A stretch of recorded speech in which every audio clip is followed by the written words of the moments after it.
Gospel reading, Mark chapter 4 verse 35 to 41. Pinatigil ni Jesus ang malakas na bagyo. Sa araw na iyon, nang gumagabi na, sinabi ni Jesus sa kanyang mga alagad, "Tumawid tayo sa kabilang ibayong ng dagat." Kaya nga, nang mapauwi na nila ang napakaraming tao, sumakay sila sa bangka na kinalululanan ni Jesus.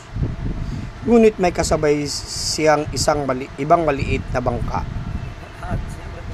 At dumating ang malakas na bagyo, sinalpok ng mga alon ang bangka at anupat halos mapuno ito ng tubig.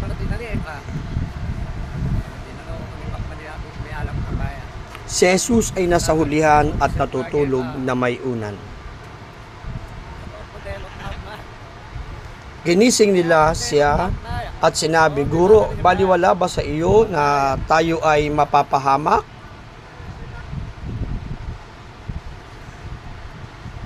Pagbangon ni Jesus, kanyang sinaway ang hangin at sinabi, "Pumanatag ka," at sinabi niya sa alon, "Pumayapa ka." Tumigil ang hangin at nagkaroon ng lubos na kapayapaan. Sinabi niya sa kanyang mga alagad, "Bakit kayo lubang natatakot? Paano nagkagayon na wala kayong pananampalataya?" Nagkaroon sila ng matinding takot at nagsabi sa isa't isa, "Sino nga ba ito? Maging ang mga hangin at alon ay sumusunod sa kanya." Ito ang mabuting balita ng ating kaligtasan. Pinupuri ka namin, Panginoong Hesukristo. Ang Ebanghelyo ni San Marcos ay tumutukoy sa lahat ng mga iba't ibang gawa at himala ng ating Panginoon.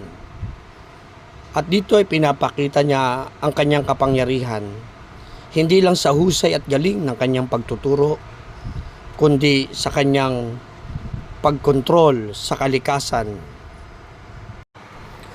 upang ang lahat ng kanyang mga alagad ay lubusang manalig sa kanya.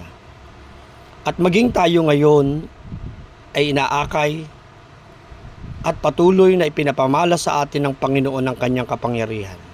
Ano man ang ating mga suliranin, ano man ang ating mga problemang dinaraanan sa buhay, kung magtitiwala tayo sa ating Panginoon at mananalig sa Kanya ng buong puso, mararanasan din natin ang Kanyang kapangyarihan at walang hanggang kadakilaan. Amen. Huwag niyo pong kalilimutan ang mag-subscribe, follow, shares, like, and comments. Magpuso na rin po tayo para po sa mga susunod na video ay patuloy po tayo makapag-record ng mga video para sa ating Panginoon. God bless po sa inyong lahat at maraming salamat sa inyong panunood. Pagpalain po tayo, Yahweh El Shaddai.